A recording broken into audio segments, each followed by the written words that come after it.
Hey everybody, welcome to this week's very orange Q&A. If you haven't heard what's going on, there's fires in Canada that are spreading. The smoke and stuff is spreading across the US, so my neighborhood has been orange for days.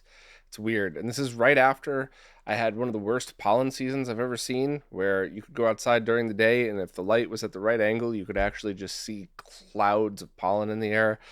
So yeah, hopefully we don't all die of lung cancer up in this area. But anyway, so yeah, if you see weird skin tone changes, it's probably the camera compensating for all of the weird orange. At least for people watching on video. People listening audio only are like, stop talking and get to the Q&As, which is exactly what I'll do right now. First up, over on Patreon, Double H said a few weeks ago they asked about NES controller lag, and I answered and asked that they keep me updated. Well, here's the update. The controller is working, but not yet cosmetically as perfect as they'd like it.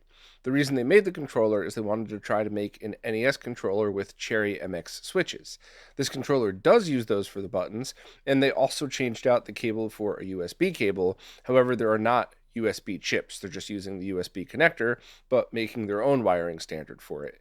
It shouldn't have any lag as it's the same 4021 circuit as the original, and the controller is also the exact same shape and button placement as the original. There's nothing from an original controller in this, but every part is customizable and interchangeable. All of those things are awesome. Every word you typed in that is exactly what I wanted to hear. And I do like the design. And that's kind of one of those things where you could mess with it going forward. If you finish that design and a couple handfuls of people want one, beautiful, hand make them, and there you go. You have a fun project that other people enjoy. But if you get a ton of requests for them, then you could do things like, oh, do you make an overmold? Do you use previously built shells? And there's a ton of options out there. So I'll leave a link to the video for anybody interested, but keep going with this because I think it's very cool. And worst case scenario, you'll make a very awesome controller for yourself and a couple of your friends, but I have a feeling more people would be interested in that as well. Next up, Tim the Gamer 23 wants to know what are some of my favorite games to play while I'm sick. Hope I feel better.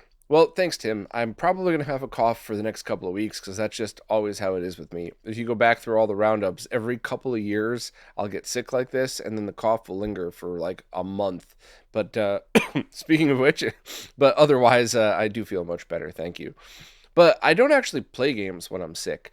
I'm a bit of a workaholic, so I'm either working or resting up. So when I'm sick, like I was a couple of weeks ago, I'm on the couch watching TV, just spacing out. I don't even want to watch a really good movie or a really good TV show in case I fall asleep or I'm too tired to pay attention. I mostly just watch like stuff that's good but not awesome. You don't have to pay full attention to it.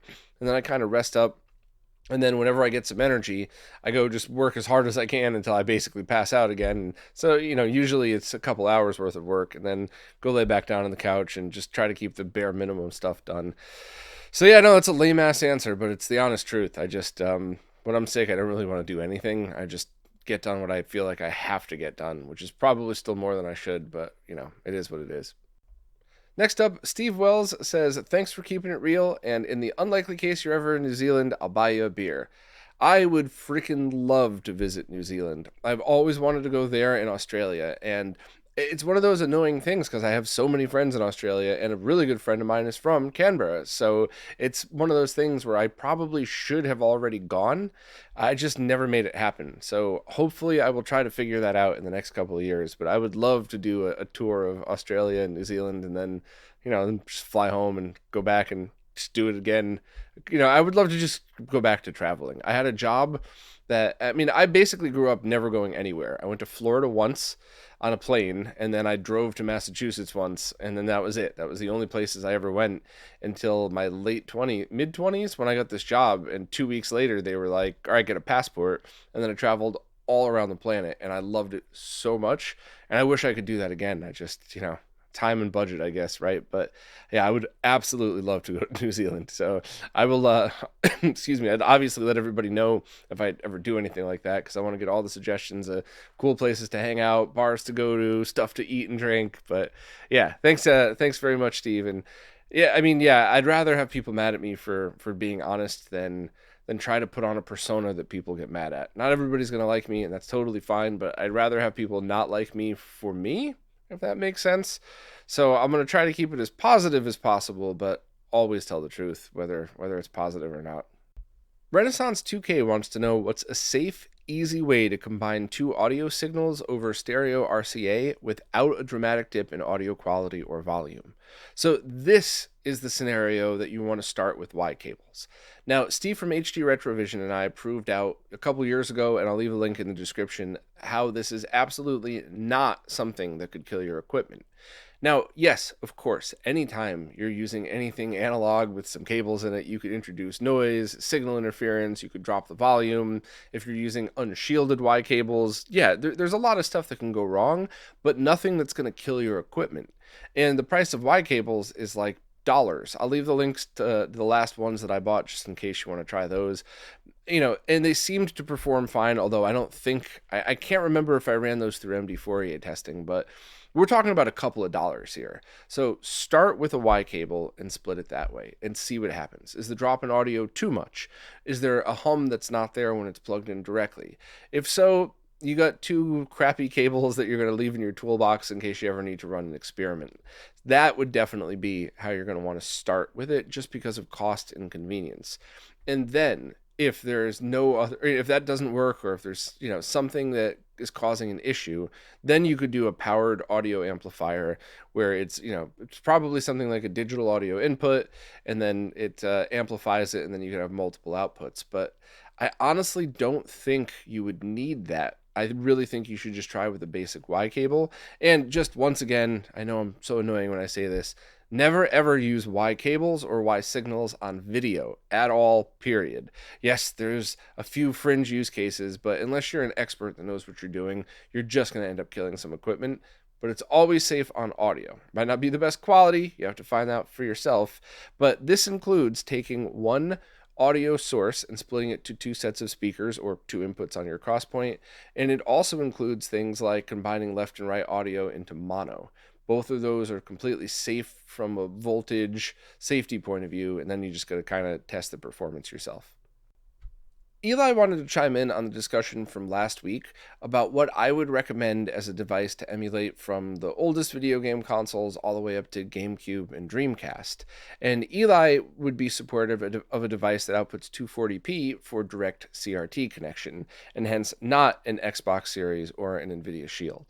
So I'm pretty sure, 99% sure, last week's question was in the context of HDMI devices. However, if they had mentioned CRT, then that would be a completely different answer. You're definitely right. And your suggestion is spot on, but it's not so easy to just say, oh, I recommend this. And that's one of the many reasons why I've been running RetroRGB.com for over 10 years and still haven't quite gotten everything right. It's because the questions are, what do you already own?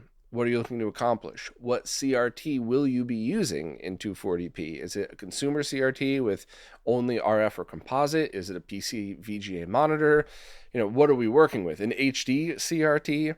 So it's impossible to answer any of these questions like, what would you suggest for emulation, without so much more information?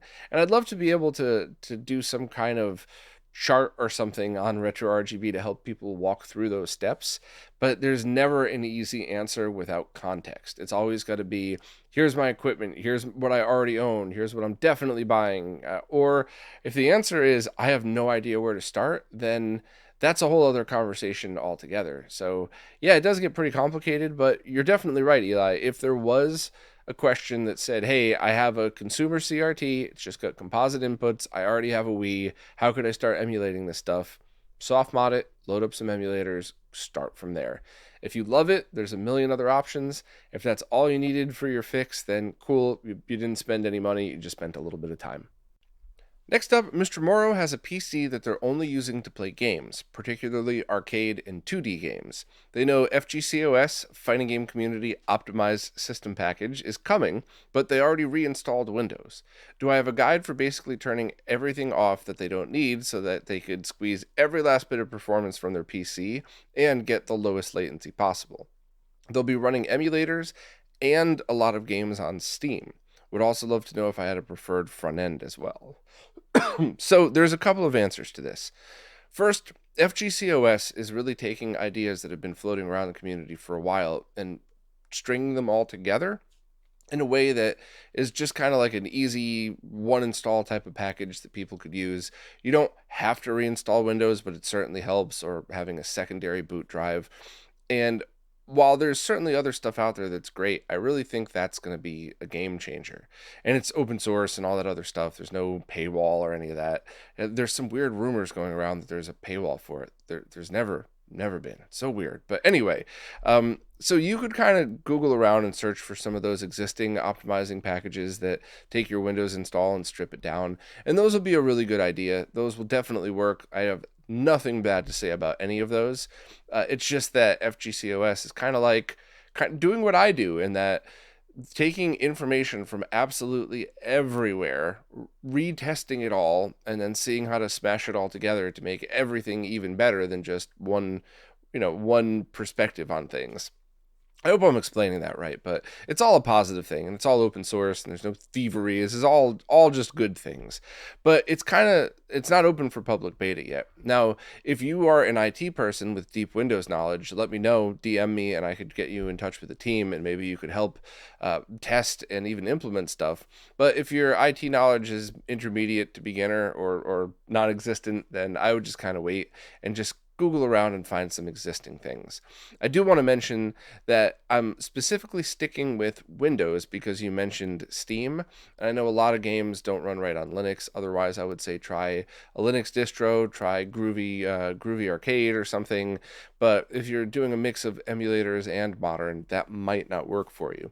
You might still want to try it, though, because you could run that off of a USB stick, completely separate from whatever hard drives you have in your PC. And in fact, if you're even nervous about messing something up, open up your PC, unplug your hard drives, and then just boot off the USB stick. And there's absolutely nothing that could possibly happen, unless you get struck by lightning while redoing your PC or something. But so that's something you might want to try, especially just for fun, to see if it fits your setup, to see if Linux is going to work for you. But I think the eventual release of FGCOS, the optimized system package, not operating system, I always just want to drive that point home. I think that's going to kind of be what everybody runs.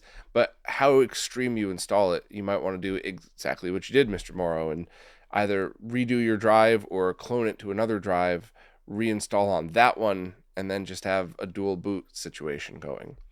Now, the one question you did ask is if I had, excuse me, still getting rid of this thing, a preferred front end. And I have this very strong opinion that you should spend your time playing games, not messing with front ends. And the reason I have that opinion is because 10 years ago when I built my Mortal Kombat emulation machine, so a real Mortal Kombat arcade with a PC in there running it, I definitely spent far more time creating the full front end for it than I did actually using it. So I want to put that out there just to kind of remind us that if you are the type of nerd that likes tinkering more than playing, then go for it. But if not, then if you're running Windows in full resolution, 1080p, 720p, you could just consider loading up icons on your desktop. And if you're using Steam, I'm assuming you're going to have a keyboard and mouse connected too, so you could just launch that way. If you're using 240p or lower, I guess even 480p, a front end would be really, really helpful because you physically can't fit a bunch of icons on the screen. I think you could fit 2 if you're running in 240p or something like that. So that's certainly something to consider. I'm assuming you're running in higher resolution because you didn't mention CRTs or anything like that. But, a lot of the front ends really get on my nerves. A lot of them force you to use the front end rather than just load up the original emulation. And it's kind of, I don't know. I just have had very bad experiences with most of them. Even ones like Hyperspin that look so amazing. But the last time I tried to use it many, many years ago, it was the farthest thing from intuitive. It made no sense.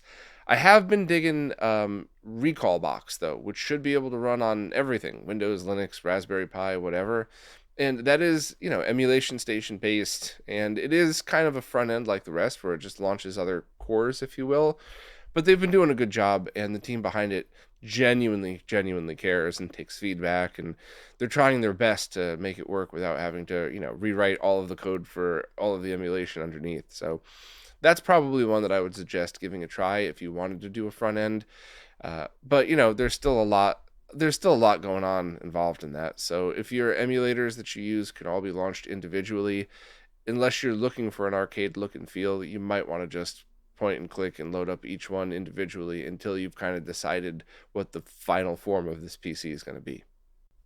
Tony Escobar has an update to the Flickering Mister saga. They tried taking just the DE10 and plugging it into their 1080p TV, and it still flickered a little bit. So then they started thinking, what about the power supply? And I feel really dumb for not thinking about this. Thank you, Tony. This is why I wanted you to keep us updated on this. Now, I will never forget to mention this again, but some DE10s came with a 5V 0.5 amp PSU, which isn't going to cut it. Some came with a 5V 1.5 amp, which probably is going to be okay in some cases.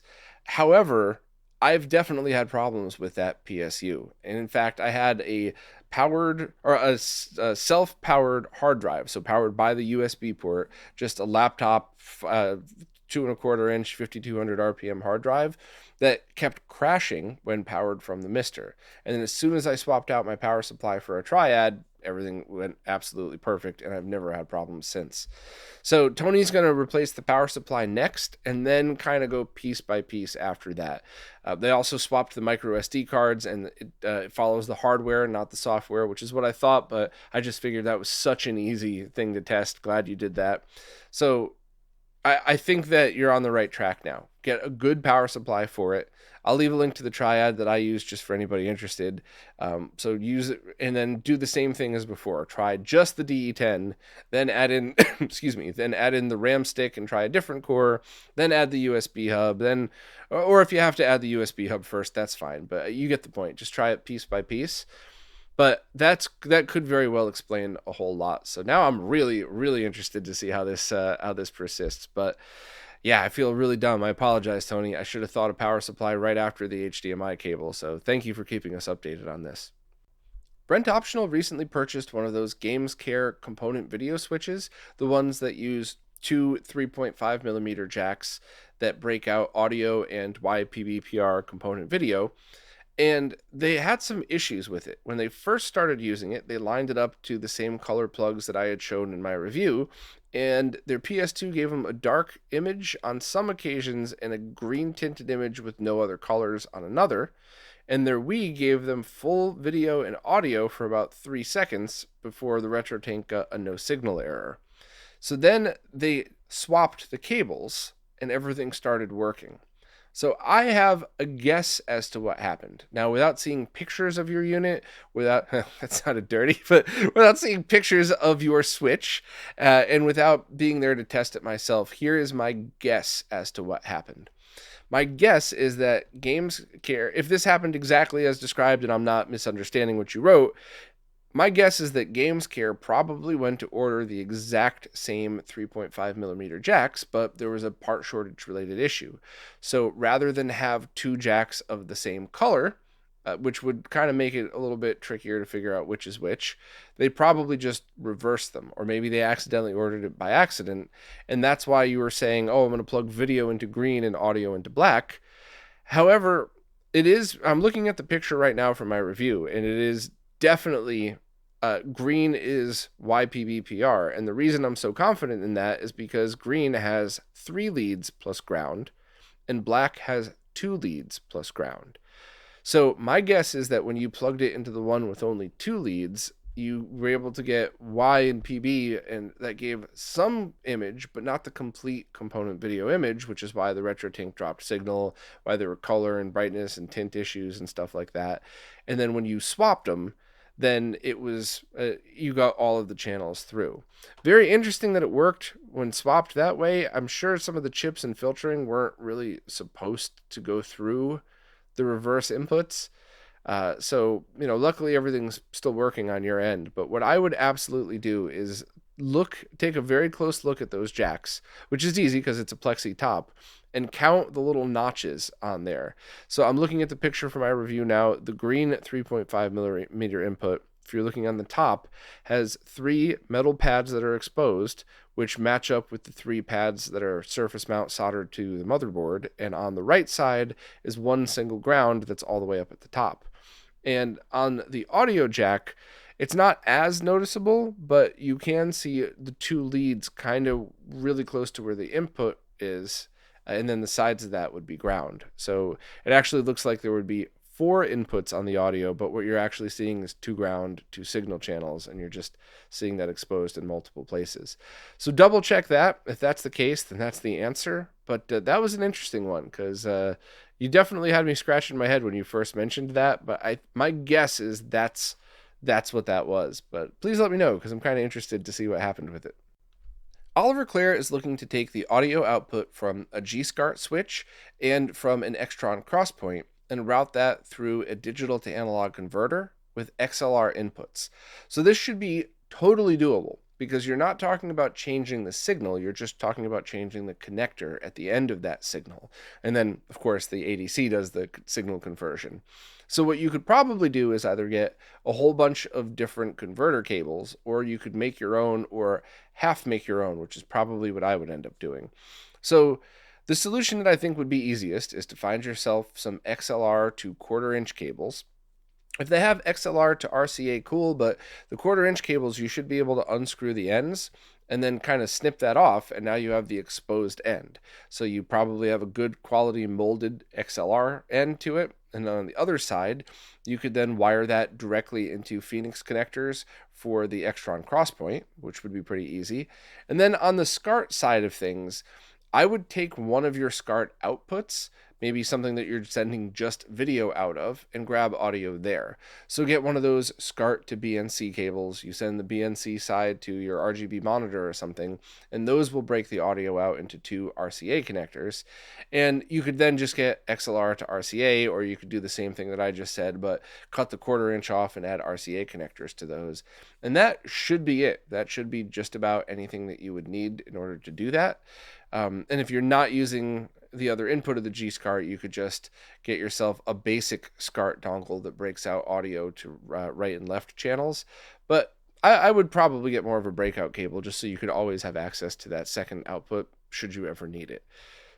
So to answer those questions, I think I got the converter part right, and that would work with both, both of those switches. And then you also asked if I had any alternative analog to digital audio conversion devices that I've used. And digital to analog devices, I think, are very subjective. And it's so easy to go down a rabbit hole of, oh, don't buy that $200 one. This $1,500 one's the only one to get. And really, it's just whatever sounds better to your ears. However, analog to digital is a little bit easier for a whole bunch of reasons that I would really want to do a podcast discussing it, to be honest. But it's definitely a little easier. So I've used cheaper solutions that seemed to do a perfectly good job. I'll leave a link to the one that I've recently used that seemed fine. If you want one of the higher end ones, then you're going to have to go down the same rabbit hole of what features do you need, how many devices are you connecting it, and it's my opinion that you don't need a higher end one with balanced XLR connections if you're coming out of these devices, because you're not the origin signal isn't a balanced XLR signal. It's just left or right standard audio, and all you need is some good shielded cables. So if I'm missing something on this one, please somebody let me know, because I would hate to give the wrong advice. But the only thing I'm hesitating on is the ADC that I'm talking about. Are there much better ones for not much more money? I don't know that for a fact, but I know that this one doesn't suck, at least. So, and lastly, can I recommend any SPDIF RCA cables? Anything that is fully shielded. And because basically all you want to make sure, it's just like, even though it's digital audio, there's still potential for interference. So all I would just end up doing is get a really good shielded RCA cable. I've heard of people using things like RG6 coax cable for subwoofers. I don't think I've ever heard of anybody using it for digital audio, but just remember, it's the same theory as you're sending a digital signal down one pin with grounding and shielding around it. So you should just be able to get any good shielded RCA cable. And same with like RCA to XLR for if you do end up using an ADC that has XLR inputs, just get a good shielded version of those cables. And as always, if anybody has any other suggestions, please let me know, but I'm pretty sure I'm on the right track for this one. A couple of questions from Elmer M. First, which Sega Game Gear Consolizer solution do I recommend getting? That's a tricky one because it all really depends on your needs. I know there's been talks of an HDMI version. I know there's the McWill kit that you could install, as well as Tim's, same person who did the NES RGB.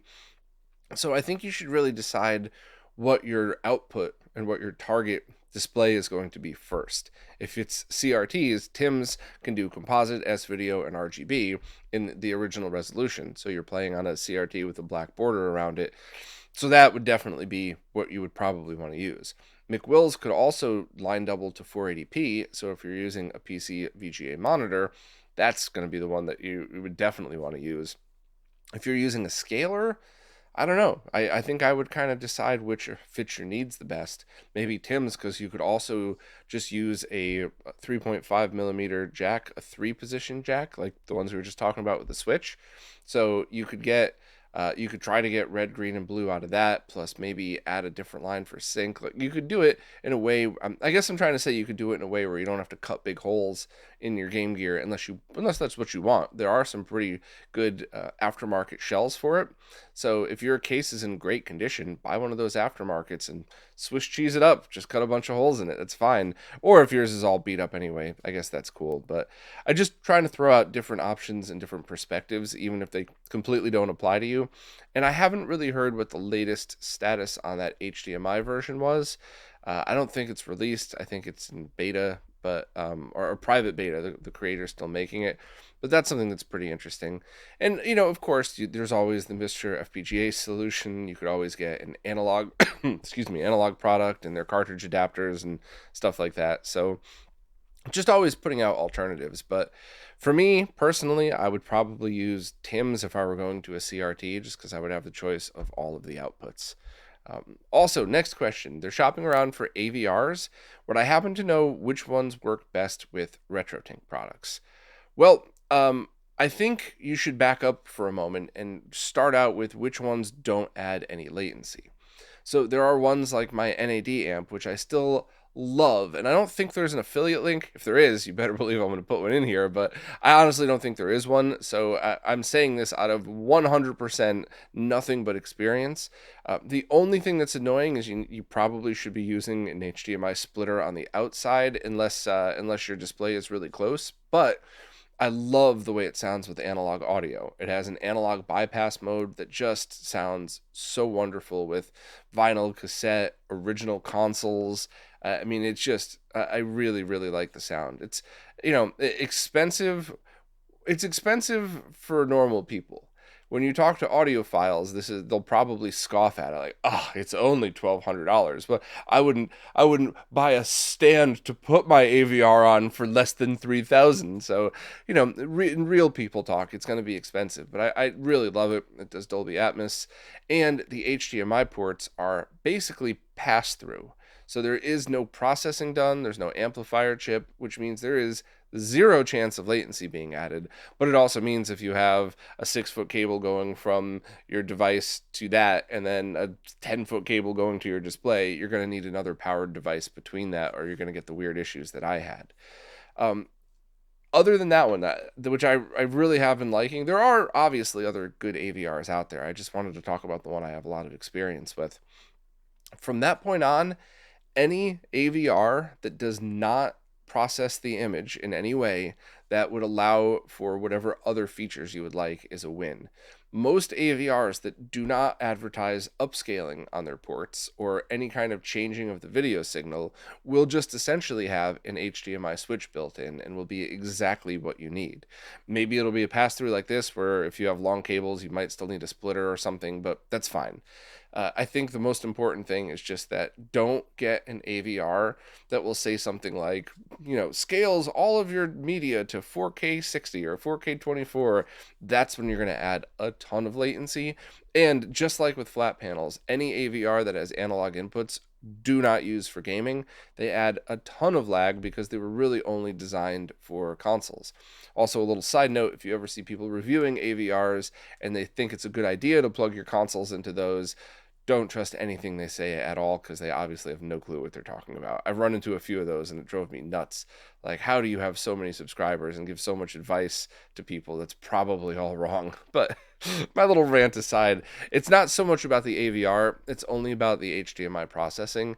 And if it's a built-in switch, it should work with everything retro.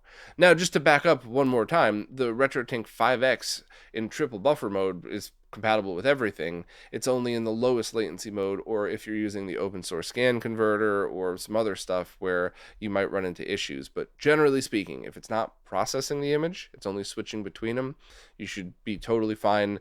And the only lag added would be microseconds. So 0, could theoretically still use light guns if they were processed through HDMI with, just, that's a stupid analogy, but also kind of something good to visualize. But I'll leave a link to the AVR that I use, and if that one's good for you, cool. And if not, just anyone that doesn't process the image, and you should be fine. A couple of questions from Jason Guffey. First, is there an ideal console for the 240p test suite? Yes, whichever console you're using. All wise-ass comments aside, that was actually one of the first questions I asked Artemio in our very first interview together. And when it comes down to it, you have a couple of different choices. For color calibration, they're all going to do a pretty good job, so you could pick whichever. But when it comes to geometry, you have two choices. You could do something like calibrate it to 320 by 240, and then just deal with the differences or tweak the differences between other consoles and games. Or you could pick your favorite console, which is generally what I end up doing. So I'll do it with the Super Nintendo. So I'll try to get the geometry using the monoscope pattern and everything as good as possible, which it's never going to be perfect. You already know that, Jason, but just anybody listening, it's basically how much time you want to spend and how close you can get it, but it's never going to be perfect. And then I just kind of go from there. Because remember, consumer CRTs never were even close to perfect. So if you calibrate it for SNES and it looks perfect to your eyes, and you load up a Genesis game and there's a little bit more overscan or something, you could just embrace that that's how CRTs were, or you could deal with horizontal size and position and vertical height and position. And even if you are the type of person that is terrified of messing with CRT settings, you don't want to do anything, you don't want to mess anything up, those are settings that are generally safe. Don't zoom too much because you could hurt some CRTs with that. But generally, if you have easy access to those controls, so most consumer CRTs, no, but most PVMs and stuff, yes, then you could just tweak per game if you would like, even, and just get the height and width however you prefer it. But generally, I would just kind of either go for 320 by 240 or your favorite console and just kind of leave it and accept that's the way it's going to be. If anybody has any thoughts on that, please let me know, but I'm pretty sure that still kind of stays true. Second, they're considering getting and building a mister, but they don't recall how it scales the output. Is it upscaling or rendering in higher resolutions? So it's really only scaling. There's a few scenarios in which some some cool things are being done, but generally speaking, if you were to render it in a higher resolution like you would with a software emulator, you would essentially be doing a virtual version of putting an upgraded graphics chip or PPU in there, which is a tremendous amount of work. And at that point, you might as well just use software emulation. So while a bunch of cores have some very cool tricks, there is some line doubling in there, and there's a few things that you could do to make it seem like it's being rendered at a higher resolution. You're really only doing things that can be done with any scaler. And in fact, I think that's a good thing. And I also, one of the many reasons why I love the direct video output is that as more scalers start to get released that can go to higher resolutions than the Mister, you could just set it to direct video, and you could let your modern scaler do all of the new tricks and blending and stuff to different resolutions. So it's really, I think it's a good thing that it works the way it does. While I do absolutely love seeing some of those HD rendering of older consoles, that's going to be something that we stay with software emulation, at least for the foreseeable future. Lastly, do I have any experience with something called CRT EmuDriver? Yeah, I interviewed the creator. I'll leave a link to that. Calamity was such a great talk. It was fun. It was like truly meeting a celebrity for me. I was really excited to do that one. So I think it would be much better for me to just pass you on to that interview and let the person who created it explain it in their own words. But I enjoyed that one, and as always, these are available everywhere. So I'll leave a link to the main page in the video. But if you just want to listen audio only, fire up any podcast app at all and just search for RetroRGB Calamity, and that'll pop up. Well, that's it for this week. If you have any questions at all, please just ask wherever it is that you support in the latest Q&A post. Today, all the questions were on Patreon, but anywhere that you support, you can just put your question there and just make sure it's the newest post, whatever is the newest Q&A on there, because the way these services work, I can't really figure out what's a new question on an older post. Plus, as you saw here today, I really like just scrolling through and responding as if we were hanging out somewhere having a conversation all laid back. But anyway, as always, thank you to everybody who watches and participates in these things, and especially thank you to people who support, because it is you who is keeping all of this stuff going. So thanks again, and I'll see you next week.